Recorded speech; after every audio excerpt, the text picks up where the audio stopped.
माझे काही काही दिवस एवढे धावपळीचे असतात ना, त्यातलेच हे पण आहेत बरं का. संक्रांत जवळ आली आहे आणि माझं पार्लर असल्यामुळे संक्रांतीला पार्लरमध्ये गेल्याशिवाय कोणती स्त्री राहू शकत नाही. त्यामुळे आता रश खूप आहे. असा काही राडा पडला होता आणि मी खाली जाऊन मग पार्लरचं काम केलं आणि परत वरती आले, सगळं आवरलं. परत गच्चीवरती गेले. मिरच्या 2 दिवस झालं वाळत घातल्या होत्या. म्हणलं यांना आता भरून ठेवूया, नाहीतर हे सगळ्या भुरकट होऊन बसतील. कारण जेवढं उन्हामध्ये तुम्ही मिरची ठेवाल तर तेवढा तिचा कलर उडून जातो, असं मी ऐकलेलं पण आहे.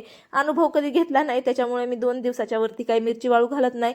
छान अशी मिरची भरून घेतली. आता हिला दळायला न्यायचंय, पण आज काय पॉसिबल होतच नाही असं वाटतंय मला, कारण मी ठरवलेले कामं कोणतेच होत नाहीत हे नक्की आहे. आता कपडे थोडे उलटपालट केले, म्हणलं लवकर वाळतील. आणि येता येता बघितलं तर हे झाड बघा, तुमच्यासोबत हेच झाड मी अगोदर शेअर केलेलं होतं गुलाबाचं, आणि हे छान असं बहरलेलं आहे. हा दुसरा बहर आहे. याच्या अगोदरचा पण एक बहर आलेला मी तुम्हाला दाखवलेला आहे आणि त्यामध्ये डिटेलमध्ये सांगितलेलं आहे एवढे फुलं याला कसं काय येतात.